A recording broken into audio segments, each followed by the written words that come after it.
Gadwal BRS MLA బండ్ల కృష్ణమోహన్ రెడ్డి ముఖ్యమంత్రి రేవంత్ రెడ్డి సమక్షంలో కృష్ణమోహన్ రెడ్డి కాంగ్రెస్ లో చేరారు. జూబ్లీహిల్స్ నివాసంలోని సీఎం కండువా కప్పి పార్టీలోకి ఆహ్వానించారు.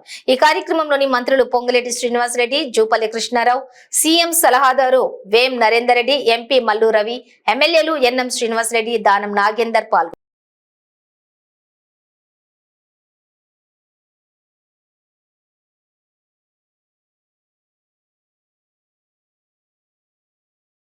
గద్వాల బీఆర్ఎస్ ఎమ్మెల్యే బండ్ల కృష్ణమోహన్ రెడ్డి ముఖ్యమంత్రి రేవంత్ రెడ్డి సమక్షంలో కృష్ణమోహన్ రెడ్డి కాంగ్రెస్ లో చేరారు. జూబ్లీహిల్స్ నివాసంలోని సీఎం కండువా కప్పి పార్టీలోకి ఆహ్వానించారు. ఈ కార్యక్రమంలోని మంత్రులు పొంగులేటి శ్రీనివాసరెడ్డి, జూపల్లి కృష్ణారావు, సీఎం సలహాదారు వేం నరేందర్ రెడ్డి, ఎంపీ మల్లు రవి, ఎమ్మెల్యేలు ఎన్ఎం శ్రీనివాసరెడ్డి, దానం నాగేందర్ పాల్గొన్నారు.